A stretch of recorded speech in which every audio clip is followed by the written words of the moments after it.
প্রিয় শিক্ষার্থী বন্ধুরা, একাদশ এবং দ্বাদশ শ্রেণী দশম ক্লাসে তোমাদের সকলকে শুভেচ্ছা এবং অভিনন্দন। শিক্ষার্থী বন্ধুরা, তোমরা যারা এসএসসি 2021 পরীক্ষা দিবে তাদেরকে তোমাদের যে অ্যাসাইনমেন্ট দিয়েছে সেই অ্যাসাইনমেন্ট নিয়ে তোমরা অবশ্যই অনেক চিন্তিত এবং কিভাবে করব, কিভাবে আমাদের করলে ভালো হবে, এ সকল জিনিস নিয়ে অনেক জল্পনা কল্পনা চলছে তোমাদের মধ্যে এবং অনেক কৌতূহল চলছে।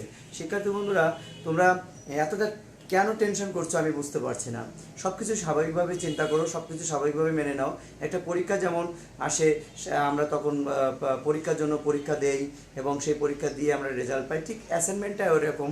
আমাদের এতটা প্রেশার নেওয়ার কোনো প্রয়োজন নাই। শিক্ষার্থী বন্ধুরা, আমরা রসায়ন যে প্রথম অ্যাসাইনমেন্ট দিয়েছে তোমাদের এসএসসি, সেই অ্যাসাইনমেন্ট সম্পর্কে আমি সংক্ষিপ্ত কিছু আলোচনা করব।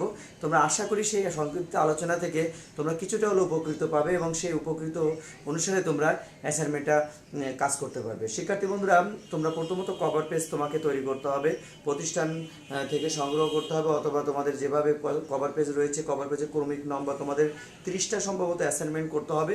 সেখানে ক্রমিক নাম্বার 1 বিষয় কোড লিখতে হবে তোমাদের, তারপর বিষয়ের নাম লিখতে হবে, যেমন তারপর লিখতে হবে তোমার রেজিস্ট্রেশন নাম্বার, পিতার নাম, মাতার নাম, মোবাইল নাম্বার, এইগুলো দিয়ে তোমাদের অ্যাসাইনমেন্টের কভার পেজটা তৈরি করা রয়েছে।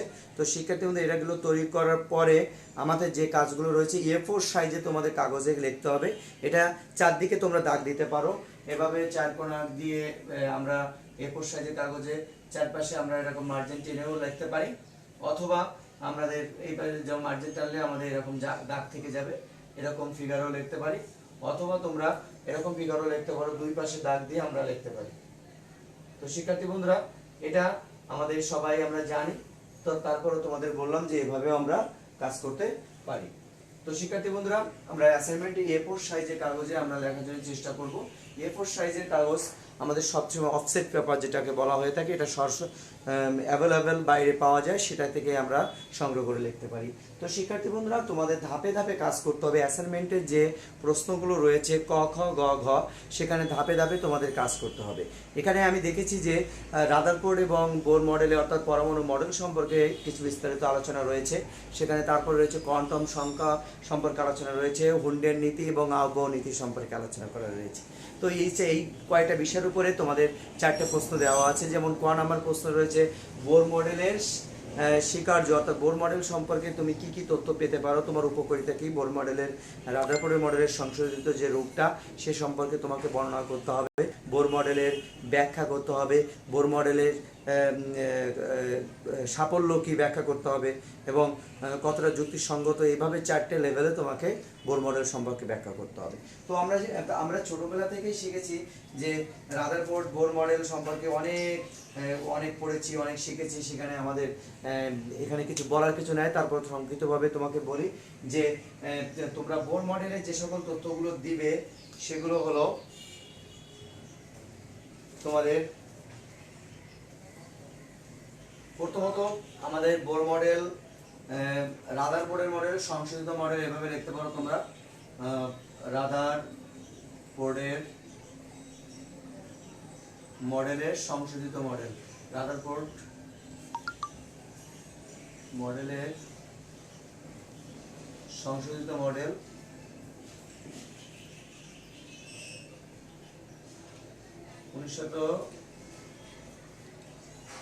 1913 সালে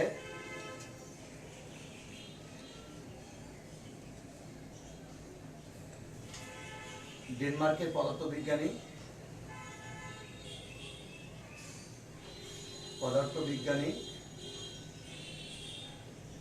নিলস বোর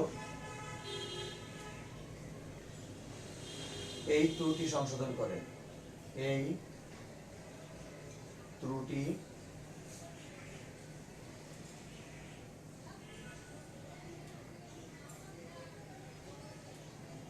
সংশোধন করেন এবং তার প্রস্তাবিত মডেল উপস্থাপন করেন, তার মডেলকে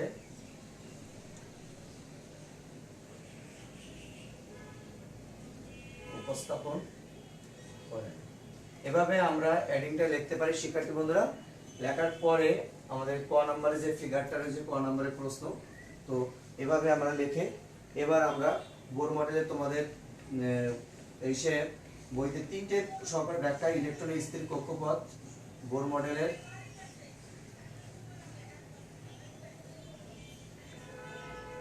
এক নম্বর পয়েন্ট হলো ইলেকট্রনের স্থির কক্ষপথ।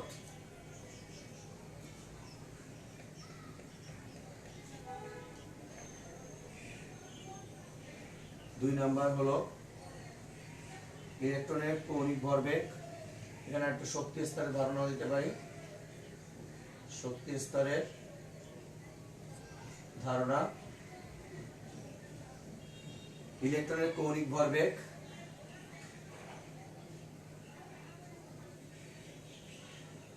কৌণিক ভরবেগ আর একটা শক্তির শোষণ বা বিকিরণ।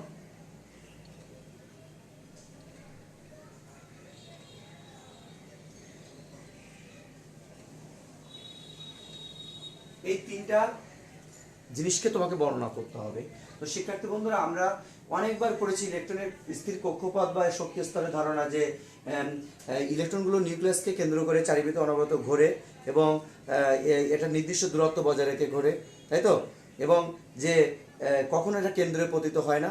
প্রত্যেকটা শক্তি স্তরকে সাধারণত আমাদের অরবিট বলা হয়ে থাকে।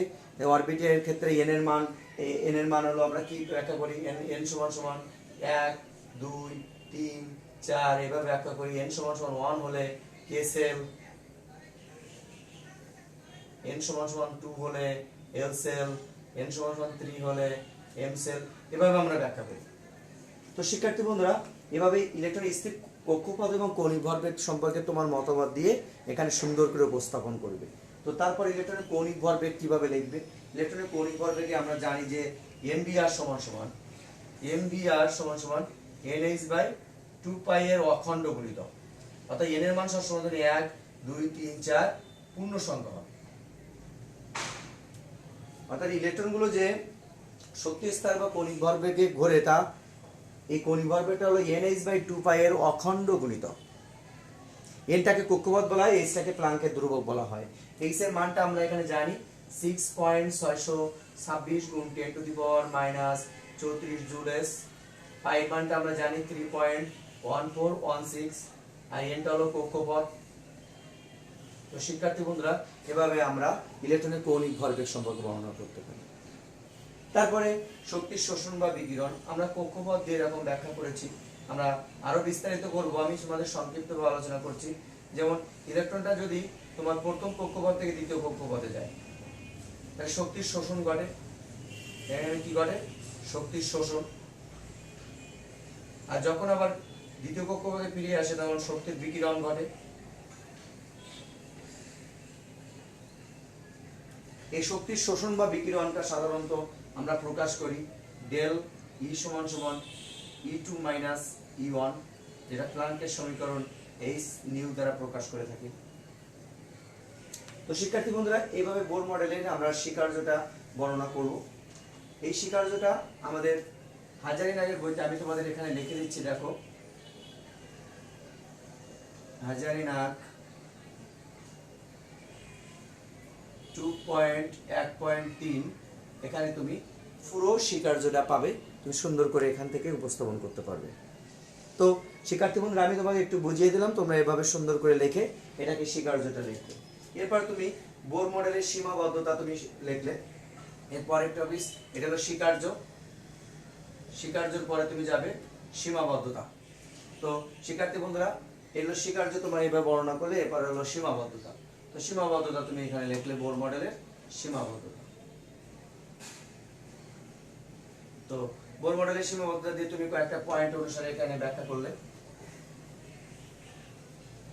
যে বোর মডেল এক ইলেকট্রন বিশিষ্ট মৌলগুলোর ক্ষেত্রে সাধারণত বর্ণালী ব্যাখ্যা করতে পারে। যেমন এইচ হাইড্রোজেনের ক্ষেত্রে, হিলিয়াম প্লাসের ক্ষেত্রে, লিথিয়াম 2 প্লাসের ক্ষেত্রে, এই সকল মৌল আয়নগুলোর ক্ষেত্রে বা মৌলগুলোর ক্ষেত্রে তার বর্ণালী ব্যাখ্যা করতে পারেন। কিন্তু একাধিক ইলেকট্রন বিশিষ্ট মৌলের ক্ষেত্রে বর্ণালী ব্যাখ্যা করতে তিনি পারেন না। তারপর ইলেকট্রনের অবস্থান এবং ভরবেগ সম্পর্কে, ইলেকট্রনের যে অবস্থান এবং ভরবেগ সম্পর্কে সঠিক ব্যাখ্যা তিনি দিতে পারেন না। তাহলে বর্ণালী এক ইলেকট্রন বিশিষ্ট শুধুমাত্র এক ইলেকট্রন বিশিষ্ট বর্ণালী ক্ষেত্রে ব্যাখ্যা করে, এটাতে ব্যাখ্যা করতে পারো। তারপরে অবস্থান এবং কৌণিক ভরবেগ, অবস্থান এবং কৌণিক ভরবেগ। একই সাথে কোনো মৌলের অবস্থান এবং কৌণিক ভরবেগ একসাথে নির্ণয় করা যায় না। এটা হাইজেনবার্গ তার অনিশ্চয়তা নীতি থেকে এই ত্রুটিটা দূর করে, কিন্তু বোথ এই মডেল ব্যাখ্যা করতে এই অবস্থান এবং কৌণিক ভরবেগ সম্পর্কে ব্যাখ্যা করতে পারেন না। এভাবে তোমাকে ব্যাখ্যা করতে হবে। তো এটাও তুমি একই রকম 2.1.3 সীমাবদ্ধতার মধ্যে তুমি এটা পেয়ে যাবে, সুন্দর করে এটাকে লিখতে পারবে। এরপর রয়েছে বোর মডেলের সাফল্য এবং গ্রহণযোগ্যতা। এবার তুমি যে লাস্ট লেভেলের বোর মডেলের সাফল্য এবং গ্রহণযোগ্যতা তুমি সুন্দর করে উপস্থাপন করবে, দেখবে যে সহলে পারবে। বোর মডেলের সাফল্য এবং গ্রহণযোগ্যতা, গ্রহণযোগ্যতা।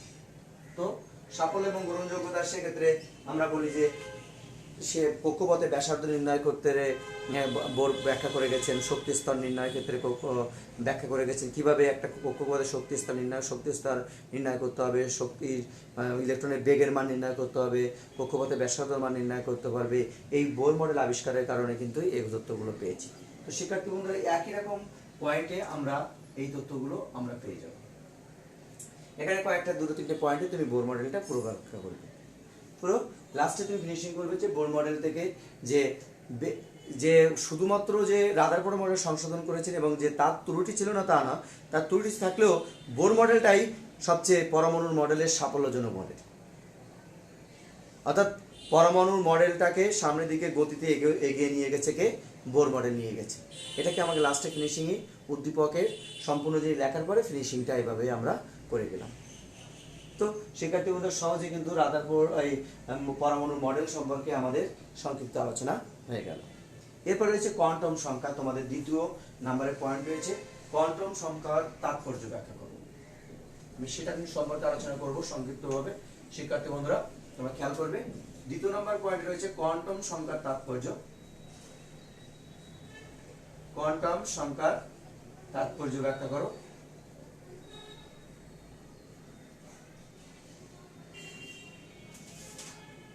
তো আমরা কোয়ান্টাম সংখ্যার তাৎপর্য ব্যাখ্যা করতে আমাদের যে জিনিসগুলো লাগবে, যে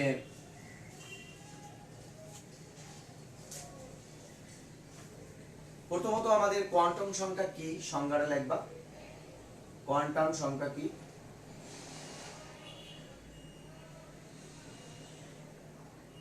তো কোয়ান্টাম সংখ্যার সংজ্ঞাটা আমি বলছি, একটা ইলেকট্রন যখন নির্দিষ্ট কক্ষপথে আবর্তন করে, সেই শক্তি কক্ষপথের আকার আকৃতি, ইলেকট্রনটা কোন দিকে ঘুরছে, ইলেকট্রনের ঘূর্ণনের দিক প্রকাশক সংখ্যাকে বলা হয়ে থাকে কোয়ান্টাম সংখ্যা। তো সংজ্ঞাটা খুব সুন্দর করে বইতে দেওয়া আছে, তোমরা আমি আরো সুন্দর করে লিখবে। তো এরপরে কোয়ান্টাম সংখ্যা 4 প্রকার। আমরা 4 প্রকার কোয়ান্টাম সংখ্যা জানি। এটা হলো প্রধান কোয়ান্টাম সংখ্যা, প্রধান কোয়ান্টাম সংখ্যা, এটা হলো সহকারী কোয়ান্টাম সংখ্যা,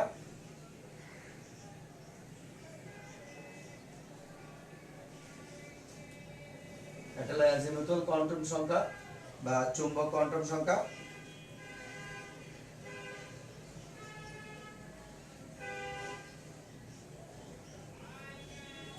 আর এটা হলো ঘূর্ণন কোয়ান্টাম সংখ্যা।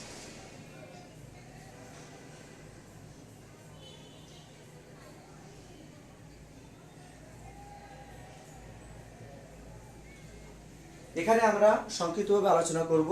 এটা তোমরা পাবে তোমাদের বইতে 2.2.2 হাজারিনাগের বই।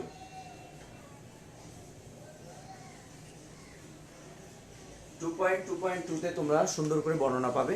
আমি এই প্রধান কোয়ান্টাম সংখ্যাকে কক্ষপথের এন দ্বারা প্রকাশ করা, এটা কক্ষপথের আকার প্রকাশ করে, যেখানে এন এর মানটা হলো 1, 2, 3, 4, 5 এভাবে হয়। এন সমান 1 হলে কে সেল,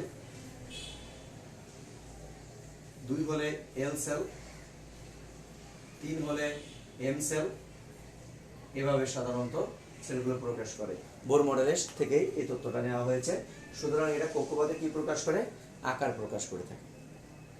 যে কোনো শক্তি স্তর ইলেকট্রন থাকতে পারে সাধারণত 2n² সংখ্যক। এখানে 2n² সংখ্যক ইলেকট্রন থাকতে পারে।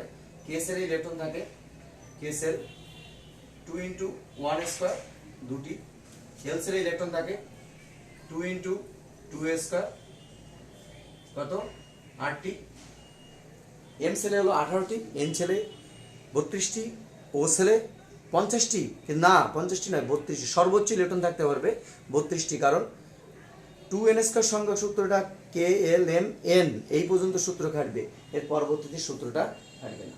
সহকারী কোয়ান্টাম সংখ্যাকে সাধারণত এল দ্বারা প্রকাশ করা হয়, এর আকৃতি দ্বারা প্রকাশ করা হয়, আকৃতি প্রকাশ করে এল এর মানটা 0 থেকে n-1 পর্যন্ত বিস্তৃত, এখানে বিভিন্ন উপশক্তি স্তর নির্দেশ করে থাকে। যেমন এখানে উপশক্তি স্তর বলতে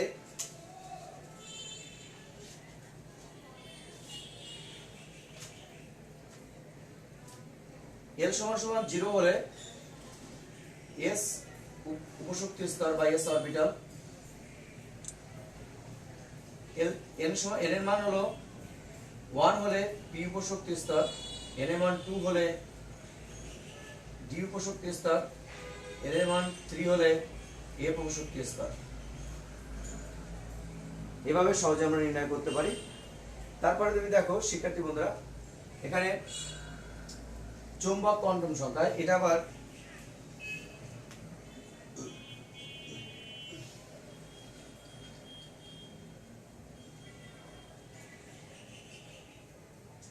আমরা দেখো যদি আমরা সহকারী কোয়ান্টাম সংখ্যার ক্ষেত্রে n এর মানটা যদি 1 ধরি, তাহলে n এর মানটা 0 থেকে 1 পর্যন্ত, তাহলে 0, n এর মান যদি 2 হয় তাহলে n এর মানটা 0 আর 1। সেক্ষেত্রে কি কি উপশক্তি স্তর আছে? এস উপশক্তি স্তর আর পি উপশক্তি স্তর আছে। n এর মান যদি 3 হয় তাহলে l এর মানটা 0, 1,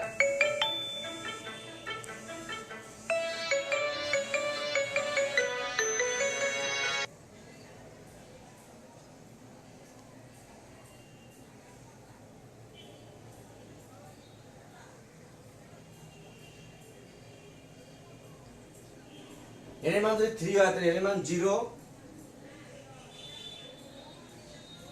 আমরা এখানে দিচ্ছি দেখো 0, 1, 2 পর্যন্ত, তাহলে 0 হলে s, 1 হলে p আর 2 হলে d, এভাবে 3টি উপশক্তি স্তর বিদ্যমান। n এর মান 4 হলে 4টি উপশক্তি স্তর বিদ্যমান। এভাবে কিন্তু উপশক্তি স্তর কিন্তু সহকারী কোয়ান্টাম সংখ্যা আমরা ব্যাখ্যা করতে পারবো। এবার হচ্ছে চৌম্বক কোয়ান্টাম সংখ্যা, এটা সাধারণত m দ্বারা প্রকাশ করা হয়।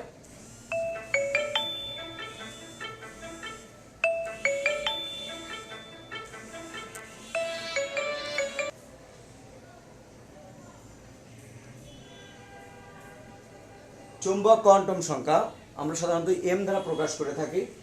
এটা সাধারণত m এর মানটা হলো l এর উপর ডিপেন্ড করে, অর্থাৎ 0 থেকে +- l পর্যন্ত। এখানে অরবিটাল সংখ্যা নির্দেশ করে 2l+1, এটা অরবিটাল সংখ্যা নির্দেশ করে।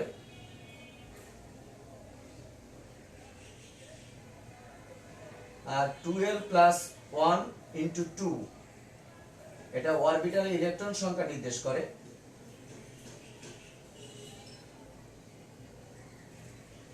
তো সহজে কিন্তু আমরা যে কোনো কিছুর মান আমরা পেয়ে যাব। তো শিক্ষার্থী বন্ধুরা, যেমন আমি যদি সাপোজ এখানে আমি চৌম্বক কোয়ান্টাম সংখ্যাটা উপরে লিখছি, দেখো খেয়াল করো, n এর মান যদি আমার 1 হয় তাহলে l এর মানটা কত আসে? l এর মানটা 0, m এর মানটাও 0 আসে। n এর মান যদি 2 হয় l এর মানটা কি কি আসে? 0 আর 1 আসে। 0 এর ক্ষেত্রে m এর মানটা 0 আর l এর ক্ষেত্রে m এর মানটা, এই 1 এর ক্ষেত্রে কত আসতেছে? 0 +- 1। আবার যদি n এর মানটা 3 হয় তাহলে l এর মানটা 0, 1, 2, তাহলে m এর মানটা কত হবে? 0 এর ক্ষেত্রে 0, এর ক্ষেত্রে কত হবে? 0 +- 1, 0 +- 1 +- 2। এভাবে কিন্তু আমরা চৌম্বক কোয়ান্টাম সংখ্যা সহজে নির্ণয় করতে পারি, অর্থাৎ আমরা একটা n এর মান থেকে সহজে m এর মান পর্যন্ত বের করতে পারি। তাৎপর্য ব্যাখ্যা। আর ঘূর্ণন কোয়ান্টাম সংখ্যাকে সাধারণত এস দ্বারা প্রকাশ করা হয়, এর মানটা সাধারণত প্লাস মাইনাস হাফ। তো তোমরা হাজারিনাগের বইয়েতে 2.2.2 তে সম্পূর্ণ বর্ণনা রয়েছে, আমি সংক্ষিপ্তভাবে আলোচনা করলাম, তোমরা ভালো করে আলোচনা করে এটাকে আয়ত্ত করে সুন্দর করে লিখবে আশা করি। তো শিক্ষার্থী বন্ধু, এটা খ নাম্বার প্রশ্ন। খ নম্বরে আরেকটা বিষয় রয়েছে যে এন এর মান 3 হলে সেক্ষেত্রে আমরা 4টি কোয়ান্টাম সংখ্যার মান কিভাবে নির্ণয় করব। তো সেক্ষেত্রে আমি ব্যাখ্যা করছি, দেখো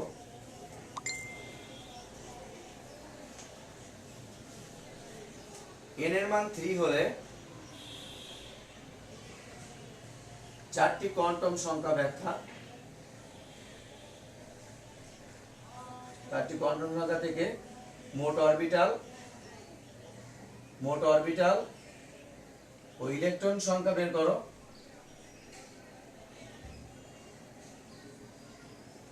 এন এর মান যদি, এটা হলো প্রধান কোয়ান্টাম সংখ্যা,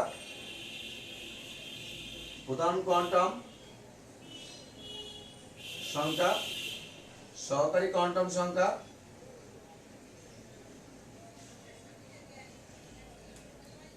চুম্বক কোয়ান্টাম সংখ্যা,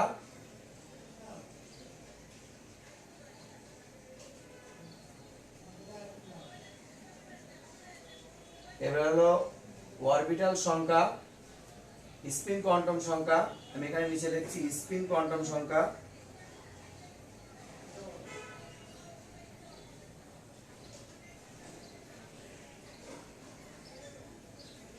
অরবিটাল সংখ্যা আর অরবিটাল ইলেকট্রন সংখ্যা।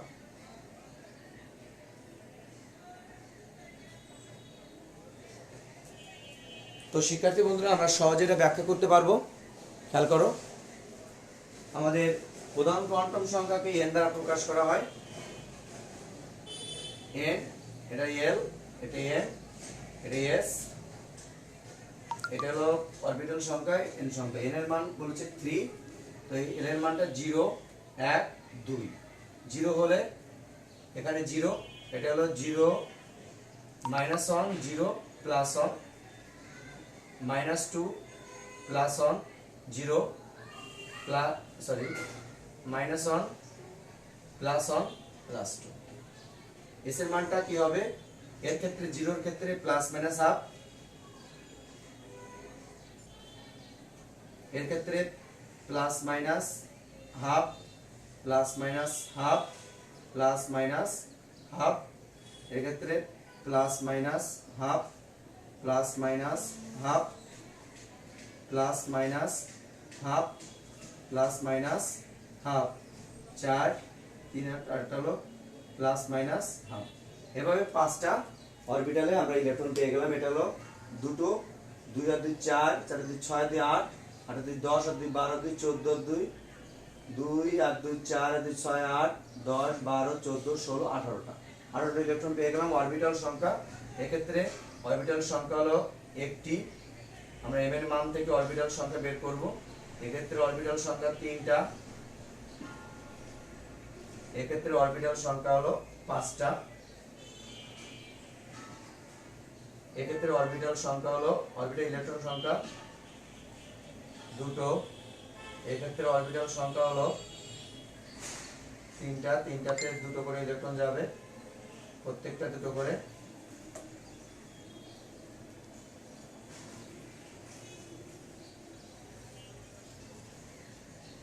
এভাবে আমরা ব্যাখ্যা করতে পারি। এটা হলো 3s, এটা হলো 3p, এটা হলো 3d অরবিটাল।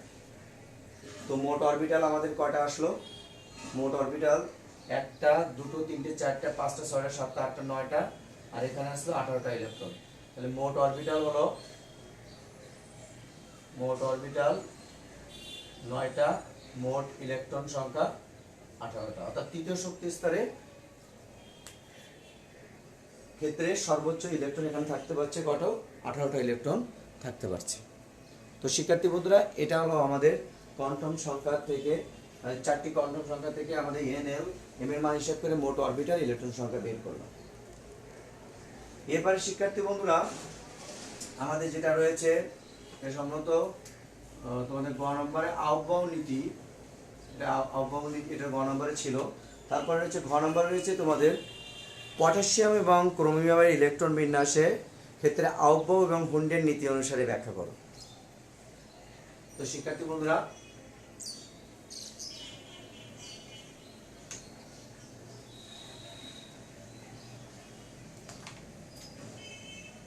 পটাশিয়াম ও ক্রোমিয়ামের ক্ষেত্রে ইলেকট্রন বিন্যাস আহ্বাবক ও হুন্ডের নীতি অনুসারে ব্যাখ্যা করো। হুন্ডের নীতি অনুসারে ব্যাখ্যা করো। তো আমি প্রথমে পটাশিয়ামের কথা বলবো। প্রথমে আহ্বাবক নীতি আমরা লিখব। আহ্বাবক জানি আমরা নিম্নতর শক্তি স্তরে আগে ইলেকট্রন যায়, নিম্নতর শক্তি স্তরে ইলেকট্রন আগে প্রবেশ করে। তোমরা আহ্বাবক নীতিটা তোমাদের বইটি সুন্দর করে রয়েছে, তোমরা ভুলভাবে লিখবে, আমি শর্ট করে লিখছি শিক্ষার্থী বন্ধুরা।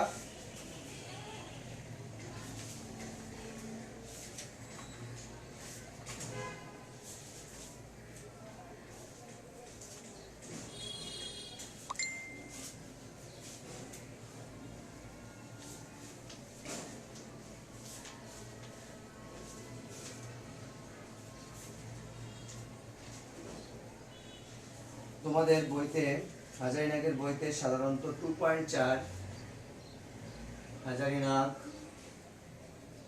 2.4-এ আহ্বাবক প্লাস হুন্ড রয়েছে। আহ্বাবক নীতি ইলেকট্রনগুলো সাধারণত নিম্ন শক্তি স্তরে আগে প্রবেশ করে। তো সেক্ষেত্রে আমরা যদি পটাশিয়ামের ক্ষেত্রে খেয়াল করি, potassium 19 1s square 2s square 2p6 3s square 3p6 4s আর 3d। তো 4s এ আগে ইলেকট্রন গেল, 3d তে শূন্য থাকলো। ক্রোমিয়ামের ক্ষেত্রে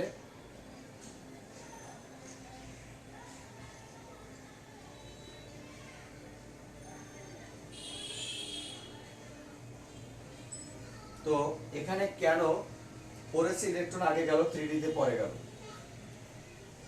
আমরা আহ্বাবক নীতির ক্ষেত্রে n + ln নীতি জানি। এর মান যার কম সেটি নিম্নতর শক্তি স্তর, আর ইলেকট্রন নিম্ন শক্তি স্তরে আগে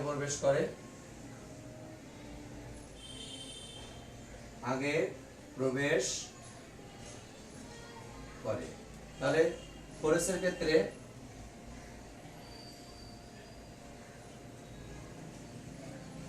n + l 4 + 0 4, 3d এর ক্ষেত্রে n + l 3 + 2 5। তাহলে এটা নিম্নতর কক্ষপথ।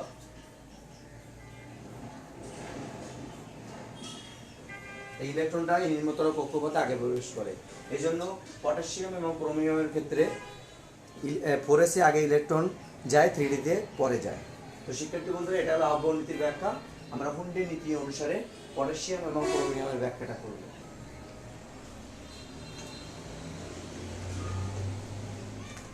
হুন্ডের নিয়ম। হুন্ডের নিয়মে বলা হয়েছে সমশক্তি সম্পন্ন অরবিটালে ইলেকট্রনগুলো সমশক্তি সম্পন্ন অরবিটালে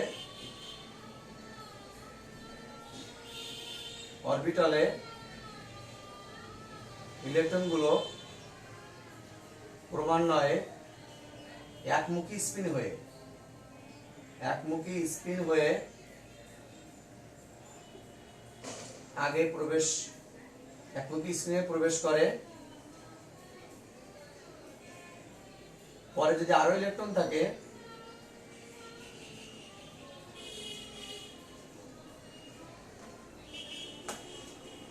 তবে তা বিপরীতমুখী স্পিন হয়ে প্রবেশ করে। তো শিক্ষার্থী বন্ধুরা, এখানে আমি তোমাদের দেখো, এই পটাশিয়ামের ইলেকট্রন বিন্যাসটা যখন করলাম তখন আমরা দেখো এর অরবিটাল গুলো 1s 2s 2p 3s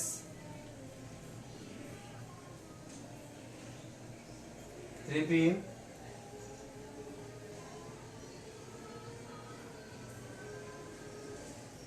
4s 3p। তো এখানে প্রথমে দুটো ইলেকট্রন আছে, এটা এটা একটা দুটো তিনটা চারটা পাঁচটা ছটা, দুটো একটা দুটো তিনটা চারটা পাঁচটা ছটা একটা। তো শিক্ষার্থী বন্ধুরা, এভাবে আমরা পটাশিয়ামের ইলেকট্রন বিন্যাসটা হুন্ডি নিয়ম অনুসারে করলাম। এবার ক্রোমিয়ামের ক্ষেত্রে দেখো, এটা হলো ইলেকট্রন নাম্বার 1 2 3 4 5 6 7 8 9 10 11 12 13 14 15 16 17 18 19। তোমরা এইভাবে কাউন্ট করে দেবে ইলেকট্রনগুলো, তাহলে সহজে বুঝতে সুবিধা হবে। তো শিক্ষার্থী বন্ধুরা, এবার হলো chromium 24, 1s square 2s square 2p6 3s square 3p6 4s 1 3d5। তো শিক্ষার্থী বন্ধুরা, আমরা এই পর্যন্ত জানি 18 পর্যন্ত এই সেম ঘটনা। তো 4s থেকে আমি দেখাচ্ছি তোমাদের।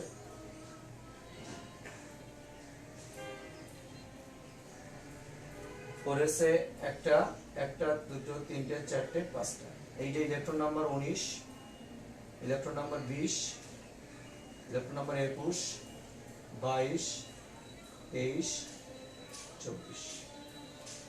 তো শিক্ষার্থী বন্ধুরা, এই হলো তোমাদের আউটবো এবং হুড্ডি নীতি। তোমরা এই নিয়ে অনেক প্রেশার ছিলে যে কিভাবে অ্যাসাইনমেন্ট করব।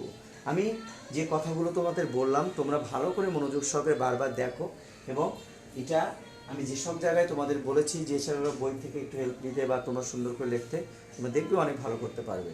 তো শিক্ষার্থী বন্ধুরা, সবাই এই ক্লাসটা অনেক মনোযোগ সহকারে দেখবে, তোমাদের বন্ধু বান্ধবের কাছে পৌঁছাবে এবং বারবার দেখতে সাহায্য করবে। তাহলে দেখবে যে ওদের যে অ্যাসাইনমেন্টের যে সমস্যা ছিল, এই সমস্যা আর থাকবে না। তো শিক্ষার্থী বন্ধুরা, সবাইকে অনেক অনেক ধন্যবাদ আজকে ক্লাসে থাকার জন্য। আগামী ক্লাসে আমন্ত্রণ জানিয়ে আমি এখানে শেষ করছি। থ্যাংক ইউ সবাইকে।